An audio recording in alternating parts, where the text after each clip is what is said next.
Benvidas a Pingando. Eu son Laura, xornalista, e invítoche a aprender xunto a min todo o posíbel sobre o ciclo menstrual.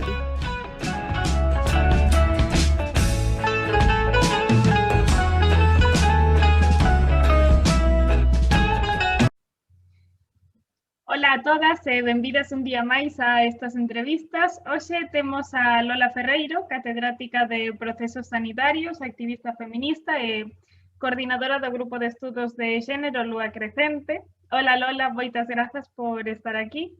Hola, boa tarde a vos por facer estes programas e, por suposto, por convidarme.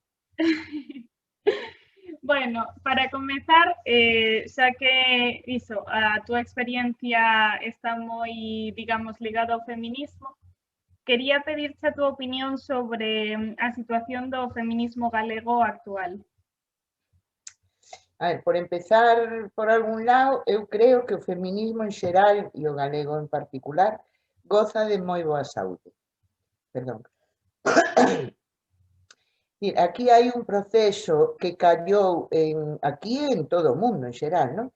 Hai un proceso que callou en 2018 cunha saída ás rúas o 8 de marzo que foi absolutamente impresionante, como lembraremos, vale? Pero isto é o resultado dun proceso, na vida todos son procesos, non? O feminismo galego en concreto atinxiu a unidade na acción, cousa que é moi importante para manter e conquerir os nosos dereitos, en 2012. En 2012 foi un 8 de marzo tamén histórico porque se celebrou unha manifestación nacional en Compostela de milleiros de persoas, non sei se lembras este asunto, en torno a unha cuestión que naquela altura se fixo visible polas mulleres do Sindicato Labrego Galego, concretamente por Lidia Senra, que na altura era a secretaria xeral. E a consigna decía: só o 5% das labregas galegas cobrarán a pensión íntegra que lles corresponde cando se xubilen, non?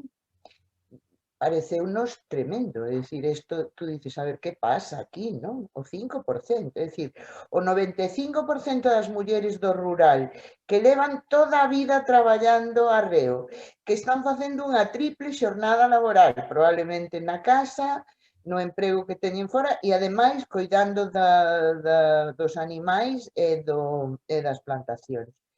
E todas esas mulleres non van cobrar algo tan indispensable como é o dereito á pensión digna. Terrible.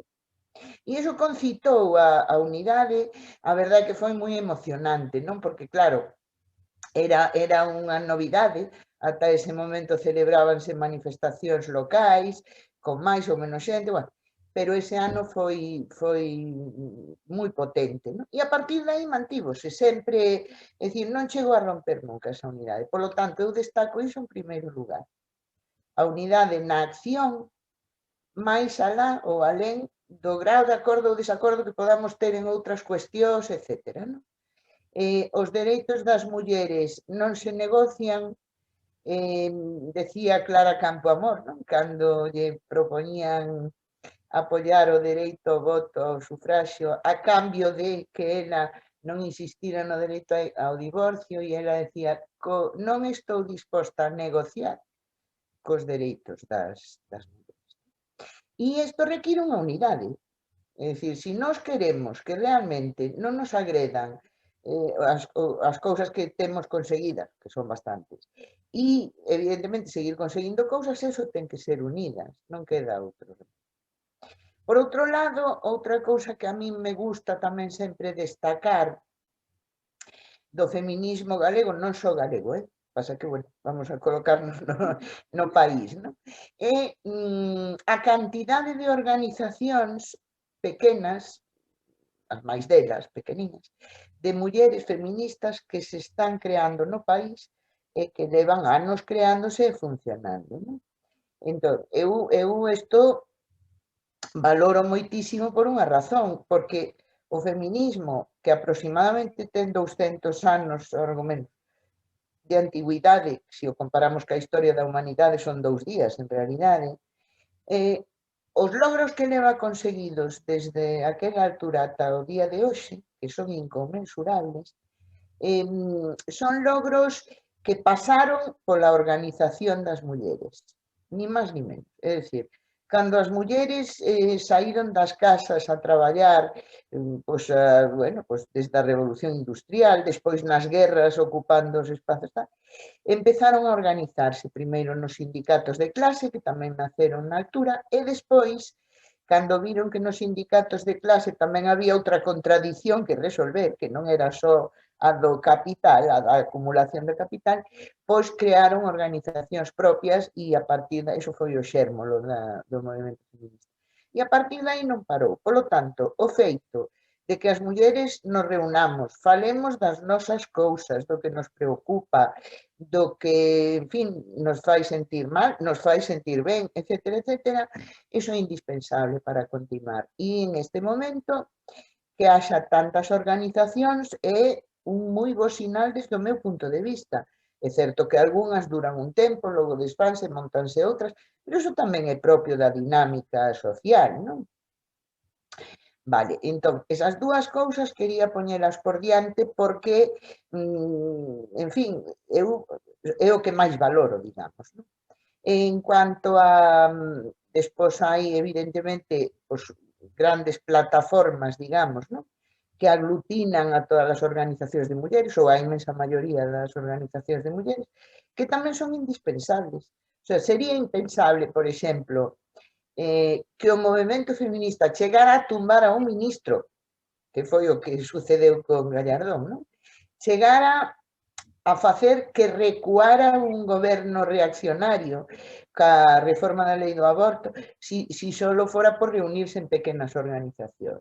Ten que haber, evidentemente, espazos onde se poda tocar a rebato, no máis literal, dos sentidos da palabra, para xenerar grandes movilizacións e para xenerar grandes respostas a grandes problemas que os hai. Sí, eu tamén creo que as dúas cousas que dixeches están moi relacionadas no sentido de que a unidade en sí é moi importante para ter uns obxectivos claros, digamos, pero tamén é importante que haxa organizacións máis locais, porque, por exemplo, o que dicías, o feminismo galego ten que ter moi en conta as labregas porque é a circunstancia que temos aquí. Entón, hai circunstancias moi locais das que as organizacións locais son as que poden ser máis conscientes. E logo que haxa unha organización quizáis máis grande que englobe todo isto para poder loitar iso contra algo máis hexemónico, como pode ser as leis ou algúns ministros concretos, por poñer os exemplos que dicías. Pois eu creo que sí. Vamos a ver, eu creo que as pequenas organizacións que evidentemente teñen un traballo moito máis constante, no sentido de que llo permite o pequeno número, llo permite probablemente o xeito de que a maioría das mulleres que as configuran viven preto, non moi lonxe polo menos, etc. O que permite outra cuestión indispensable, que é o debate. É dicir, o feminismo é un proceso que se construe, igual que todo o demais na vida, e se construe desde que comezou. E andouse moito no camiño, non? Hai unha gran produción e un gran corpo de construcción de ideoloxía feminista. De feito, o feminismo a día de hoxe está diversificado, non hai un só feminismo, non podemos falar do feminismo. E non o digo pola ubicación nun país ou noutro, o digo polas correntes que hai dentro, etc. E isto todo é posible grazas ao debate. Nunha plataforma, en principio, non está para o debate, está para outras cousas. Por iso é todo necesario, non? Sí, que lógicamente, bueno, hai moita xente que critica isto de que haxa varias correntes. Disculpa, pérdote por momentos, Laura.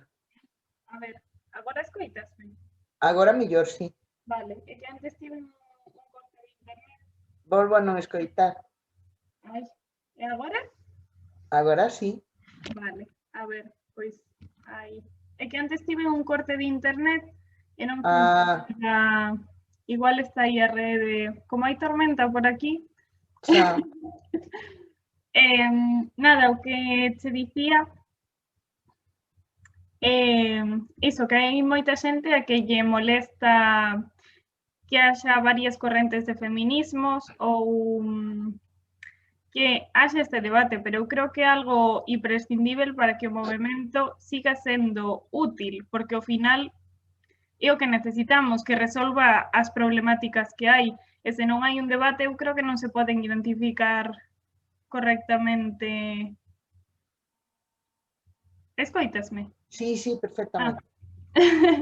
Vale, pois iso, que eu creo que se non hai un debate que non podemos coñecer as problemáticas que atinxen a maioría, digamos. Bueno, non podemos coñecer as problemáticas, non podemos construir alternativas, non podemos cambiar impresións sobre o que nos ocupa e nos preocupa. É dicir, sin debate, pois en principio non tería moito sentido máis que con carácter puntual, non? O movimento. Hai xente a que lle molesta o debate. Xa sei que a entrevistadora eres ti, pero a mí sorpréndeme como lle vai a molestar a xente que haxa debate, non? Sí, a ver, non refírome ao debate como tal, senón que hai como certas opinións Mm. que se consideran que non son debatíveis. Xa entendo por onde vas. Bueno, digamos que eu creo que o feminismo tamén hai que despatriarcalizalo. O feminismo ten contradicións pendentes de resolver, algunhas delas importantes, ou todas elas importantes, e creo que é imprescindible iniciar o proceso tamén de resolver todo eso, non? Y claro, cando se inician debates sobre temas tan profundos como os que estamos pensando máis que falando, porque aquí nadie dice nada, verdad? Pois é lógico. Eu simplemente o dicía por se querías notarlo ti, pero basicamente estaba pensando principalmente no debate da prostitución, Sí, das identidades non binarias ou identidades trans, porque creo que son como claro. os debates máis candentes hoxe en día. Sí, Pero bueno, sí. como eses tamén hai outros que igual agora non se me ocorren, pero tamén A ver, é dicir, un debate en principio é un intercambio de puntos de vista, que non necesariamente ten por obxecto pormos de acordo nunha cousa ou noutra, senón a chegar, non? É dicir, pois a chegar as posicións, a chegar tamén as achegas teóricas, non? E tal. E esa, desde o meu punto de vista, é o que eu chamo debate democrático, non? E o feminismo caracterízase precisamente polo funcionamento democrático por encima de outro tipo de organización, seguramente. Vale, pero tamén é razonable pensarmos que ese debate sobre determinados temas que levantan, en fin, ampollas ou cousas así, algunhas veces non se celebra ou non ten lugar ca distancia necesaria, non? E ca serenidade necesaria.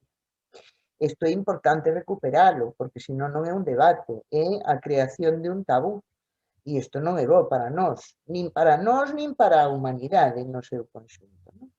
Entón, intercambiar puntos de vista dun xeito tranquilo, sereno, sin, en principio, ir correndo a poñernos de acordo, cousas así, pois é unha cuestión que quizás sí que ten pendente o feminismo, pero tamén é verdade que os temas son moi candentes, o grao de sufrimento, fíxate que estamos falando de dous temas, por un lado a prostitución e polo outro as identidades non binarias, que crean grandísimas doses de sufrimento en millóns de mulleres no mundo inteiro. E, por tanto, isto non se pode frivolizar, isto temos que telo en conta sempre, non? Entón, bueno, vamos a ver, cando un tema xenera sufrimento hai que resolvelo, e evidentemente para resolvelo hai que chegar a acordos, a algunha clase de acordo. E para chegar a acordos non podes non pechar, se pensas así eres feminista, se pensas así non eres feminista, non. Isto é etiquetar e a mí non me gustan as etiquetas, nunca me gustaron. Por lo tanto, pero tamén creo que non é imposible recuperar o proceso, ni moito menos. Isto é así. así neste contexto, volvendo un pouco ao feminismo galego, Que papel ten a sexualidade en todo este contexto? Ten o papel. O papel. Vamos a ver. A finais dos anos 80 do século pasado, verdad? Certas antropólogas feministas que investigaron o asunto desde a perspectiva antropolóxica precisamente e tal, chegaron á conclusión de que o patriarcado comeza coa subordinación sexual das mulleres. Este é o papel, por lo tanto. É dicir, si conseguíramos chegar a un punto onde sexualmente fósemos libres, estaba claro que remataría o patriarcado. Isto é moi complicado, é moi difícil, porque os homes tampouco son sexualmente libres, cuidado. Pasa que os homes non forman parte da conversa esta, pero neste momento. Pero eu entendo que xa que a subordinación sexual das mulleres está na orixe do patriarcado e a partir de aí créase todo un sistema moi complexo, non? Que caracteriza a opresión como trazo principal, a nosa opresión como trazo principal, pois evidentemente a sexualidade ten o papel. Non podemos esquecer, por exemplo, que estamos aquí no país, ahora mismo vou falar de aquí, de Galiza. ¿No? En Galiza, por exemplo, hai un historial moi longo, ¿no? De non asumir os poderes públicos, por exemplo, malia que o feminismo preme para que se faga, organizar e articular un proxecto de educación afectivo-sexual para a escola, para a escola formal, me refiro, desde a perspectiva do xénero. Nin sin ela, tampouco. Fíxate que nós aquí temos un asunto que o contas e parece terrible, non? Que é o seguinte, é dicir, cando na práctica totalidade do resto do Estado español se facían cousas a prol da educación sexual na escola e había pues, o MEC, o Ministerio de Educación de Madrid, tiña materiais que ponía a dispor da xente que os pedira, non? Do profesorado e tal e cual.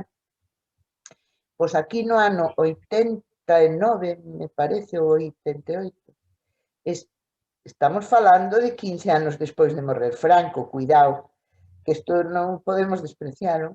Expedientaron a 11 profesoras da pública en Ribeira por levar a cabo unhas charlas no instituto usando materiais do MEC. O sea, os materiais que usaban de apoio, diapositivas, láminas, tal, eses materiais estaban feitos co respaldo, co afiuzamento do MEC.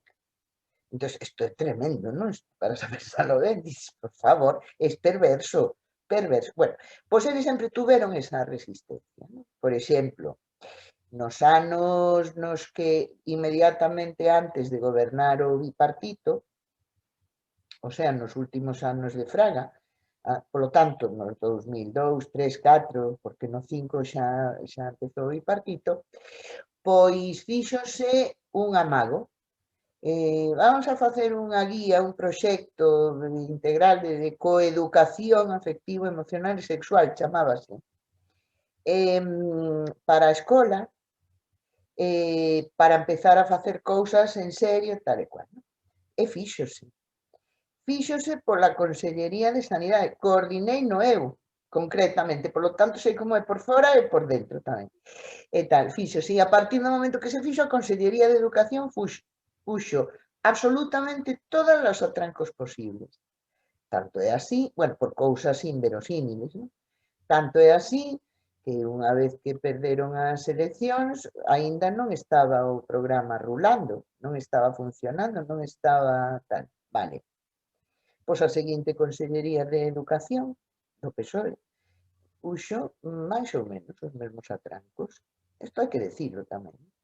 Puxo máis ou menos os mesmos atrancos. E só foi posible a poñer en marcha o programa con moitísimas limitacións, porque a educación se oponía claramente, porque o SEGAI, naquela altura, asumiu a publicación, os cursos de formación para o profesorado que o iba a usar, todo isto. Unha edición, unha primeira acometida e despois volveu o PP. y se acabó la diversión. Entón, claro, tú dices, pero como é posible se a día de hoxe en abstracto eles mesmos e elas mesmas, os poderes públicos, me refiro, recoñecen que se non hai unha educación sexual seria non se van resolver problemas dun calado impresionante, que xa non estamos falando de previr embarazos, que tamén, ou infeccións de transmisión sexual, que tamén. Estamos falando de ter unha vida sexual medianamente saudable, ¿no? Que, por outra parte, é imprescindible para a saúde e para o benestar personal, individual e colectivo. Así está a cousa. Sí, é que ao final parece que cando falamos de sexualidade, isto vai completamente unido, temos que falar sí o sí de invisibilización e de falta de educación sexual, porque é que é imposible separarlo. Claro, claro. Isto é así, tal cual, ¿eh? Decía un colega noso, un amigo, en realidade, que ademais de todo iso foi quen ilustrou a guía esta da que falábamos, non? De coeducación afectivo e sexual. Pois decía el no proceso, non? Cando nos chegaba un escrito dicindo que no e outro tamén e tal e cual, decía el de vez en cando, con el sexo hemos topado. E tiña razón, é dicir, aquí o que ten contido sexual está rece. E non se dan pasos, institucionalmente falando, non se dan pasos en dirección a resolvelo, non se dan pasos. Hai unha experiencia concreta ali, por exemplo, hai xente que está usando aquela guía e aquel programa do que estábamos falando aínda hoxe en día. Pero claro, son xente con uns principios ideolóxicos moi claros nese sentido, son xente que o fai malia os atrancos, son xente que o fai nun punto do país e noutro extremo, tal e cual, cando interesante aquí sería introducilo no currículum escolar e sería formar ao profesorado para que o traballara, e sería que evidentemente logo se de alguna maneira se monitorizara como vai funcionando, en fin, o que se chama un proceso educativo, vaya, para entender. Bueno, como dices, esta falta de educación sexual dase tanto a nivel institucional como logo a nivel social ou persoal, digamos. Entón, eu quería preguntarte que para ti, cal sería como a maior expresión ou maior mostra da falta de educación sexual que temos hoxe en día? Moitísimas mostras, pero sobre todo, a ver, eu quero poñer por diante a máis generalizada que é a falta de liberdade sexual das mulleres, tamén dos homes, en xeral. A falta de liberdade para elixir, a falta de liberdade para pôr de manifesto a orientación do propio desexo, a falta de liberdade para decidir con quen quere satisfacelo, a falta de... Todo isto configura un malestar crónico que, como calquera tipo de malestar crónico, non se identifica pola xente. E, polo tanto, os malestares que xenera pois non se poñen en relación coas causas que os provocan. E non se poden resolver. Pois sí. Bueno, eu, pola parte que me toca, porque falo do que está máis relacionado co ciclo menstrual, o ciclo menstrual eu creo que vai tamén completamente unido á sexualidade.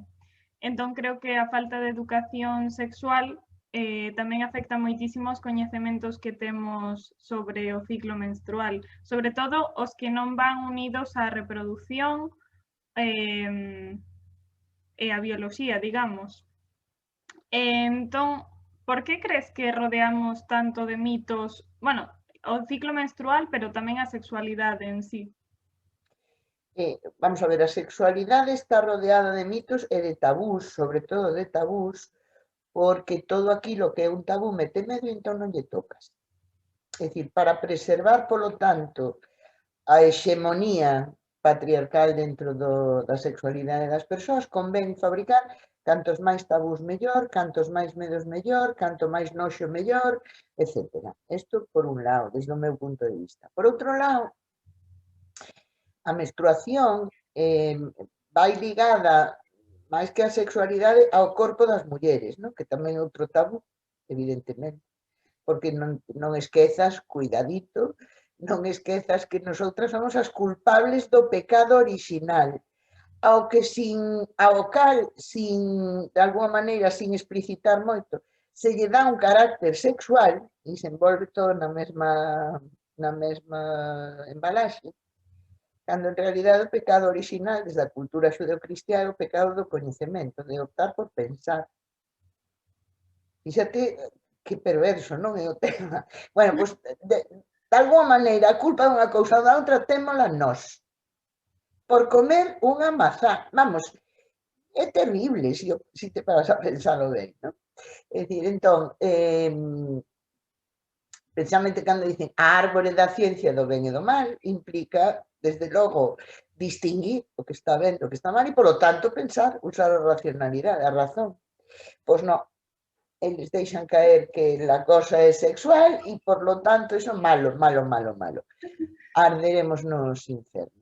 E con esta represión sexual, a maiores de que se construe un sistema de opresión inconmensurable, a maiores desto, se provocan unhas doses de frustración individual terribles. Vale? Que non se estudian, nin se analizan, nin se fai nada con elas ata finais do século XIX, principios do XX, imagínate a cantidade de séculos que van a dar. A partir de aí sí empezan algúns autores, e digo autores porque o eran, homes, naquela altura, a poñelo en relación ca opresión dos seres humanos. É dicir, unha persoa sexualmente alienada é unha persoa dominable. É unha persoa frustrada e, polo tanto, é unha persoa dominable. E empezan a usalo maliciosamente, por exemplo, para as guerras, e encabronar ben aos soldados, telos aí abstinentes, tal. Pero, claro, isto a que nos leva? Pois a que a continuación que engañaba a guerra, a batalla, vamos, tal, primeiro que facía era violar as mulleres do outro bando. E iso estaba absolutamente legitimado, e sigue pasando. Pasa que agora denúnciase, non? Agora estamos nun proceso de deslegitimación dese problema. Pero se nos fixamos en calquera guerra, por exemplo, bueno, foi espectacular, por exemplo, nas guerras sucesivas dos Balcanes, non? Ou na guerra de Irak, etc., onde se producían violacións de nenas tamén, non só de mulleres, de nenas tamén, etc. Polo tanto, eu creo que aquí o asunto da sexualidade que está cheo de tabús e que logo atinxe o corpo das mulleres, evidentemente, non? E tal, bueno, pois forma parte todas aquelas, digamos, todos aqueles trazos físicos que nos distinguen como mulleres, e a menstruación é un deles. E o feito biolóxico de ser muller implica menstruar. Andouse bastante, quero decir, eu escoito queixas con frecuencia, non? No sentido de decir, a ver, non se asume a regra, provoca molestias, provoca tal. Vamos a ver, simplemente falase máis. Xa as provocaba antes. Pero aquí hai 30 anos, e dai para atrás, non se tiña a regra, se estaba mala ou indispuesta. Vale? Entón, claro, tú dices, a ver, agora non se está mala nin indisposta en termos xerais, quero decir, pero doe, provoca algunhas veces un cuadro de náuseas, provoca un cuadro de, seguramente, bueno, seguramente non, provoca de desestabilidade emocional, sobre todo os días anteriores a vir, e provoca todo isto. Por lo tanto, isto que nos indica, en realidade, é que hai que seguir traballando no tema. Porque que se visibilice a regra como tal perda de sangue mensual, digamos, e tal, non quere decir que estea resolto, simplemente quere decir que se están poñendo de manifesto todos os tabús que hai en torno á regra e a nos convennos sabelos. e que sai ben, pero non caer no pesimismo de dicir hai máis problemas que antes, porque non é verdade, vale? Logo hai outra dimensión, fíxate outro día, pois eu creo que era unha semana ou semana e pico, saía en Nós Diario unha nova, criticando evidentemente tamén que en Vigo un grupo de estudantes poñían, cando poñían como un eslogan, como un tal, que se chamaba un bolígrafo violeta, Sí, ¿sí? Para referirse a calquera cousa, perdón. Digo nada, que me entrevistaron a mí aí unha columna. Digo, sí, sei de que vai. Claro, entón tú dices, a ver, que pasa? Que aí non hai ninguén que lles diga o que significa eso. E temos que centrarnos en falar se o fixeron con boa ou mala idea. Dá igual coa idea que o fixeran porque o resultado é o mesmo. Entendes? E a falta de educación... Sí, nada, digo que eu entendo que a intención non era mala. Non creo que ninguén faga unha campaña así con mala intención, pero a cousa é que estamos dando pasos atrás, como dis, agora estamos visibilizándoa, pero isto non quere dicir que todo o problema este resolto. Se pasamos a invisibilizala, estamos dando pasos atrás e o problema segue sen resolver. Claro, pero o que estou absolutamente de acordo, pero o que eu digo é, vamos a ver, quen queira que diseñara esta cuestión, verdad? Debería ter, si isto funcionase como debera de funcionar, debería ter acceso a algunha estructura, algunha que lle supervisara a cuestión e que lle axudara, de paso que estamos falando, a averiguar cal é a mensaxe subliminar dos asuntos que se espallan por aí.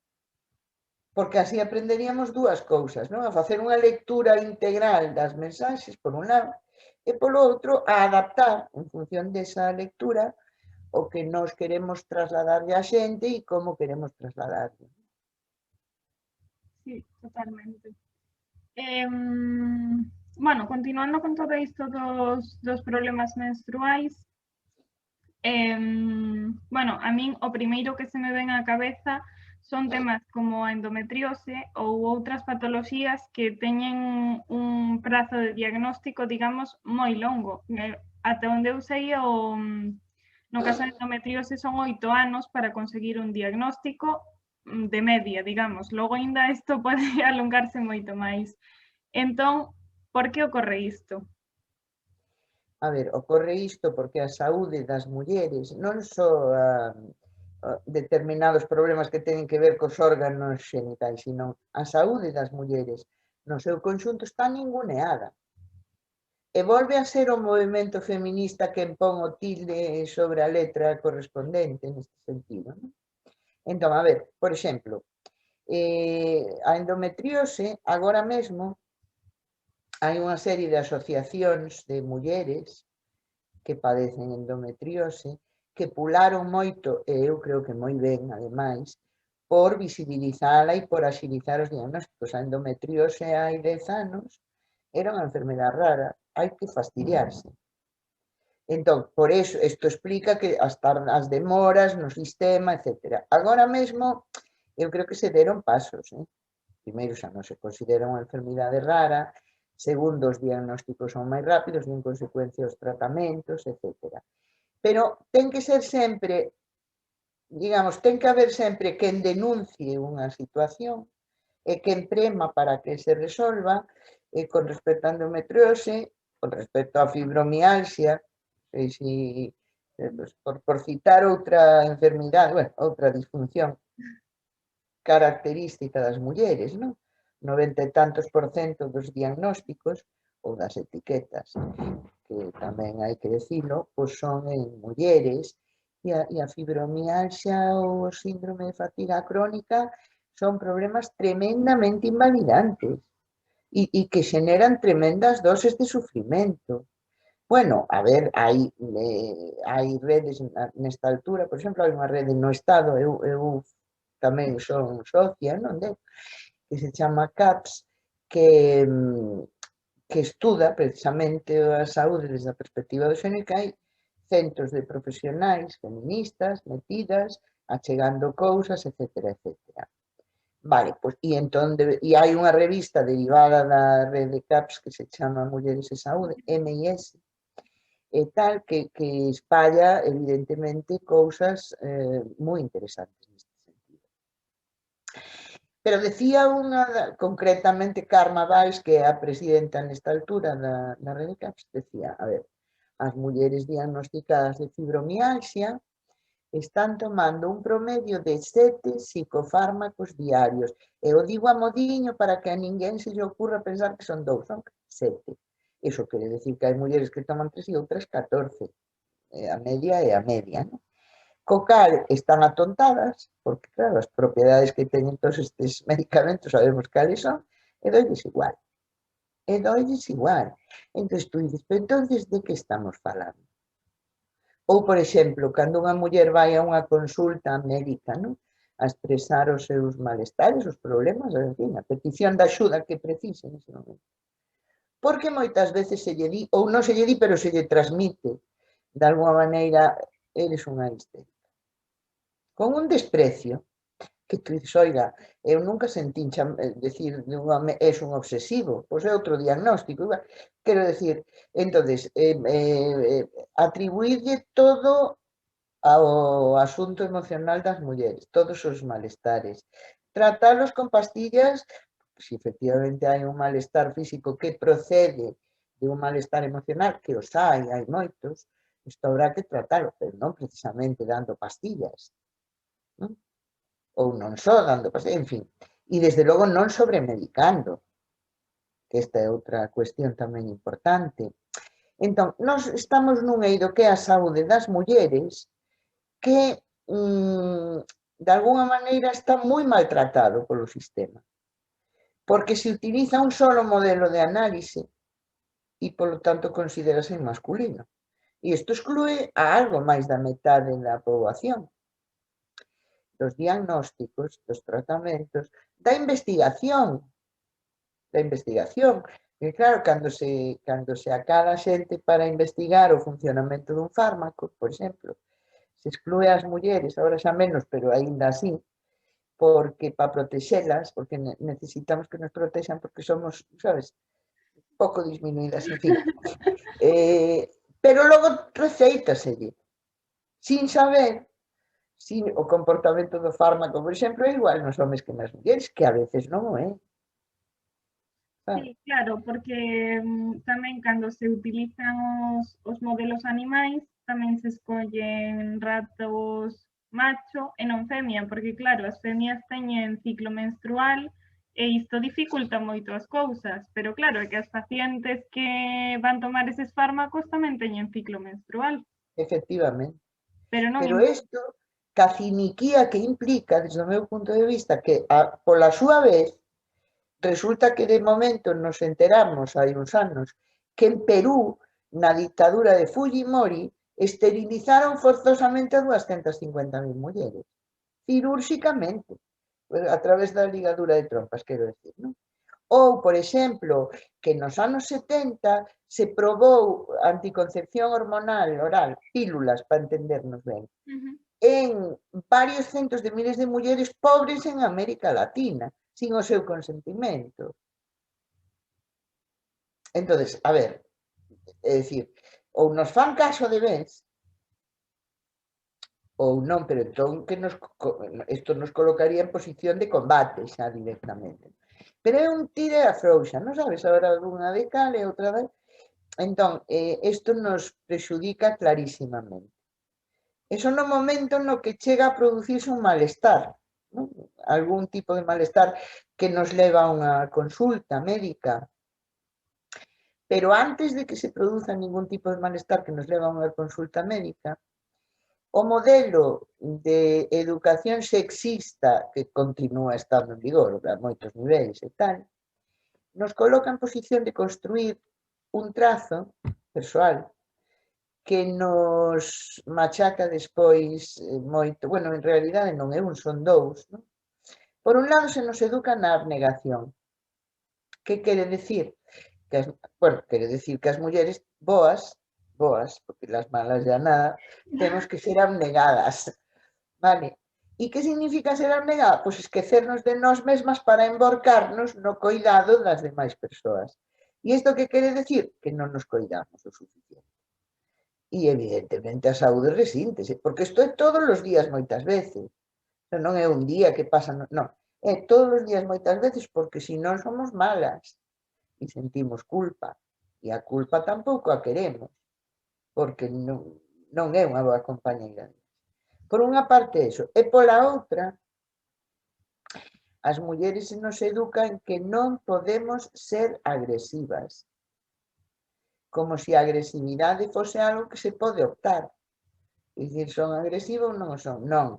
A agresividade é un instinto e, polo tanto, todo o mundo a temos. Cando se activa, se non podemos ser agresivas, porque nos lo impide a orde patriarcal, entón reprimimos a agresividade. E a agresividade reprimida vólvese contra nós. Este é o problema grande. Polo tanto, non só non nos coida, creo que hai un problema, verdad, Laura? Hola? Sí. Ponme que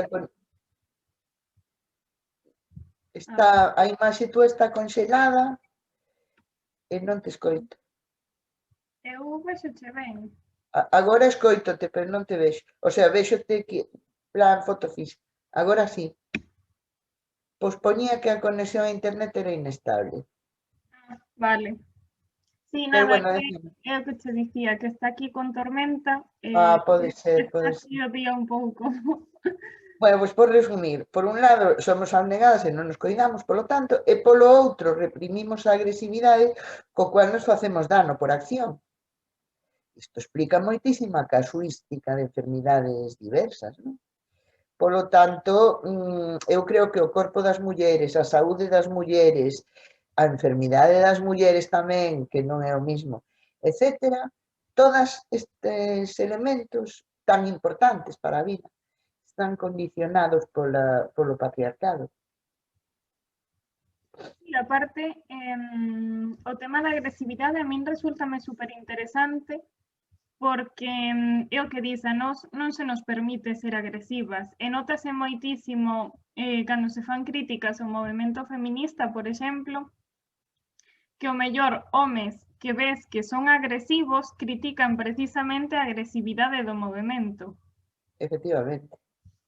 A agresividade de movimento, ou etiquetan a unha muller por ser un pouco máis, vamos a chamarlle heteroagresiva, é dicir, por cara afora e non cara adentro, e todo isto. Pero bueno, todos estes procesos, verdad, son naturais porque calquera movimento de liberación, e desde logo non colle dúbida de que o feminismo é, suscita resistencia pola parte opresora, básicamente. Sí, vamos, eu personalmente son da opinión que se non suscita esta resistencia é que algo está fallando en como manifestamos este movimento. Pero non te preocupes que a suscita ben suscitada, vamos. Sí, sí, sí. Bueno, eu cando te entrevistei para Nos Diario, que creo que foi hai 2 anos, se non me equivoco, falamos precisamente do androcentrismo na medicina e da falta de consciencia e de formación. E ti poñías o exemplo da policía, que para atender as mulleres en situación de violencia de xénero, poñían as mulleres porque son máis sensíveis. Entón, ti decías que sería inconcebible, por exemplo, que para perseguir delitos informáticos houbera xente moi sensível, pero que non soubera utilizar un ordenador. Entón, que faltaba esta formación específica para atender a violencia de xénero. Crees que esta situación segue a ser a mesma ou que houbo algún cambio? Na dimensión de formación, refíreste? Sí. Pouco. A ver, vamos a ver, é que eu creo, mira, o asunto este de comparar a xente que atende a mulleres en situación de violencia de xénero ca xente que atende denuncias por delitos informáticos, en realidade, eu teño que, de xustiza, citar aquí, é un símil, non? Unha comparación que estableceu a miña amiga e compañeira do movimento Iria Vázquez Silva, non sei se a coñece. é unha socióloga que está en... Vale. Iria, durante moito tempo, traballou facendo acompañamento de mulleres en situación de maltrato aos dispositivos diversos aos que tiñan que acudir. Policía, xulgados, servizos sociais, non sei que, todo isto. Hospital tamén e todo isto. E entón ela, pois esta contradición vía todos os días. E cando a protestaba, e cando se queixaba, e cando a facía pública, eu nunha palestra ou así, moitas veces decía, bueno, é verdad que non saben moito, pero son os máis sensibles, non? Mulleres ou homes, os máis... E ela decía, sí, igual que os de delitos informáticos, xa sabemos o como. Vale, que sempre insistimos, Iria e máis eu, entre outras moitas, vale, é que hai que establecer o que entendemos por formación, vale? E formación é a formación é un proceso, unha vez máis é un proceso, e debe ser integral, porque a mí non me vale para nada, por exemplo, saber moitísimo, non? Do que din as grandes teóricas do feminismo se non o asumo. E, polo tanto, non o levo á práctica. Vale? Entón, claro, nós temos un montón de contradicións que revisar. As feministas tamén, eu e todo mundo. Vale? Imagínate unha persoa que non o é, moitas máis, non? Entón, temos unha serie de contradicións individuais e colectivas que revisar como para pensar que isto se resolve con curso de 20 horas. Por favor. Vale? Claro. É dicir, hai que construir a empatía, cousa que está moi lonxe de estar conseguida. Hai que construir uns mínimos sobre o que é o apoio. Hai que construir outra cousa que me preocupa a mí sobremaneira, non sabes? Porque aquí, por exemplo, Irmá, eu créote. Sí. Salvo que o irmán ao que non hai que creer estea na mesma organización política na que estás ti, porque entón xa non se sabe fijo. ¿No? Todas estas contradicións hai que resolvelas. Non se trata de resolvelas a golpe de interruptor, non, ni nada, pero hai que ter presente que existen para empezar a resolvelas e para construir un proceso. Entón, a formación do persoal que atende a mulleres en situación de violencia na policía, na Garda Civil, nos servizos sociais, no hospital, en urxencias de atención primaria ou onde sexa, debería de estar formado integralmente. E para eso hai unha fase que tamén é de instrucción, claro está. Pero hai unha fase de sensibilización, hai unha fase de construcción da empatía, hai, quero decir, perdón. En ese sentido, non, eu creo que non, vamos a ver. Probablemente haxa algúns cursos por aí rulando como hai desde hai anos. Creo que agora, polo que me din, menos porque a pandemia é o único que nos importa. Pero, claro, eu creo que os procesos de formación teñen que se diseñar e desenvolver ca seriedade que require a gravidade do problema. Sí, totalmente. Que é o que dis, que non se resolve isto, se resolvese nun curso de 20 horas, 10 horas, igual o movimento feminista xa non era necesario. Pois non, efectivamente. Claro, é dicir, se todo se resolvese así, estaríamos demais. É dicir, non estaríamos demais, pero no, a ver. podríamos dedicarnos a outras cousas. E, en cambio, hai que prestarlle especial atención a estas cousas. Porque eu insisto sempre no mismo, Laura, é a terceira vez que o fago e non sei se acabaremos sin facelo máis. Son problemas que causan unha dose inconmensurable de sufrimento a milleiros de mulleres todos os días do ano. Polo tanto, ese é o motor do asunto. Ten que selo, non? E isto require que se tomen medidas evidentemente estruturais, pero non só. O sea, tamén no día a día, tamén nos pequenos dispositivos, tamén efectivamente no sistema educativo, que non podemos esquecernos de que aí temos en fin, un campo de xogo impresionante que non se está promovendo, non? E tal, e todo iso. Sí, igual que dicías que a formación debe ser integral, a inserción do feminismo tamén debe ser integral en todas as facetas da vida, porque Pois sí, é que o patriarcado está en todas as facetas da vida. efectivamente, Eh, efectivamente. falando desta entrevista para nós, recordo unha frase que me dixeches, e a verdade é que se me quedou gravada, porque me dicías que a saúde se construe e se destrúe. Quedouseme gravada polo feito de utilizar a palabra construir e non dar por feito que a saúde é algo que está até que chega unha enfermidade e deixa de estar, senón que a saúde temos que construíla nós, precisamente tamén por todo isto do androcentrismo na medicina. Entón, xa que antes mencionabas a rede CAPS, quería preguntarche cales son os mellores recursos que temos a día de hoxe para aprender sobre o noso ciclo menstrual e construir a nosa saúde. Bueno, eu insisto unha vez máis, a mí parece que o mellor recurso que temos sempre ao noso dispor para calquera cousa, verdad? É reunirnos e falar. Sobre todo, expresar o que nos pasa, o que sentimos, como nos sentimos, escoitar, polo tanto, tamén as expresións de outras que teñen o mesmo problema. A ver, este modelo que estou dicindo demostrou a súa eficacia en situacións complicadísimas, vale? É dicir, mira, tan complicadísimas, vou poñer un exemplo que, bueno, pues a primeira vez que vin sobre este asunto, a verdade é que me impresionou moito, non?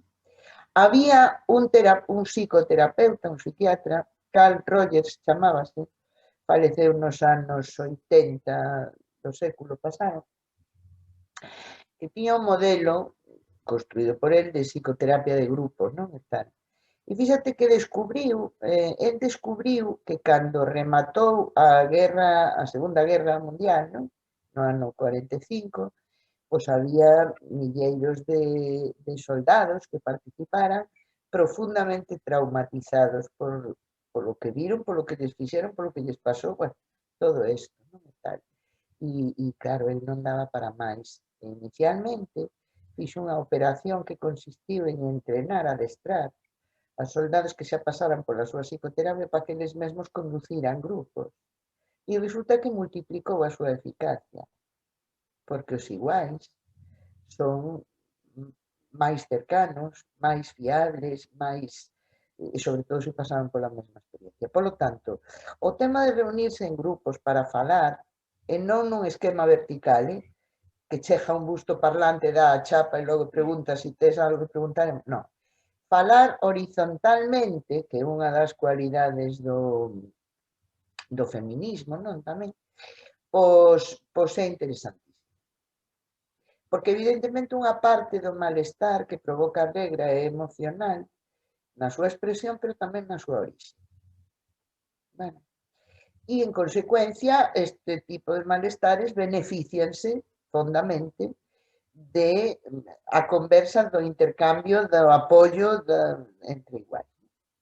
Entón, ese é un recurso boísimo. Logo, hai experiencias, o que pasa que eu aquí en Galiza, no país, que eu saiba non, pero, por exemplo, en Euskal Herria, hai experiencias de unhas profesionais chamadas terapeutas menstruais, que se dedican precisamente a conducir grupos tamén, non? Neste sentido. E que eu, polo que sei, ata onde eu sei, van moi ben, a xente está contenta. Pero nada sustitúe, desde logo, a conversa entre iguais, desde o meu punto de vista.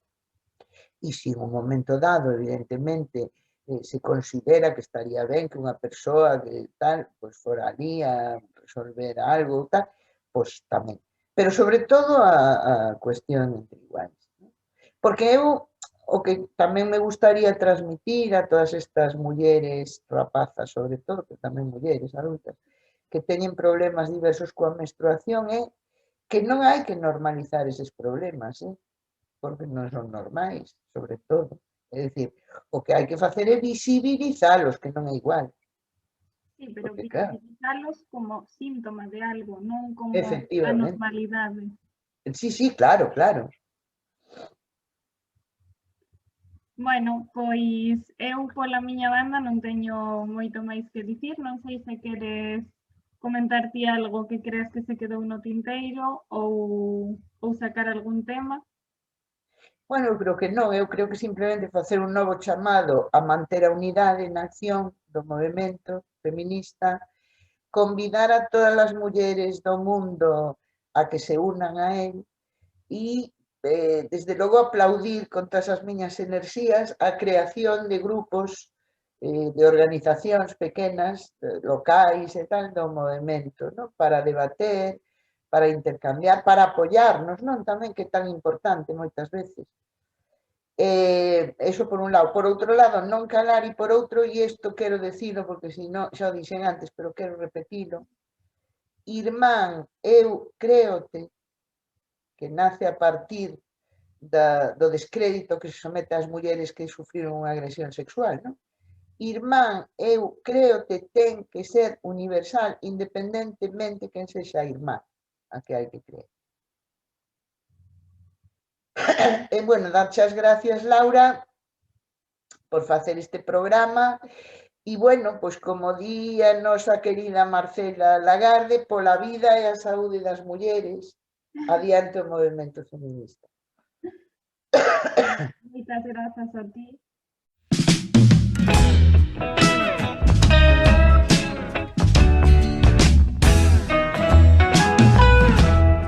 Se non queres perderte ningunha entrevista, suscríbete a Pingando no teu reproductor habitual. Recorda que tamén podes seguirme en Instagram, @pingando_gal. Moitas grazas por chegar ata aquí.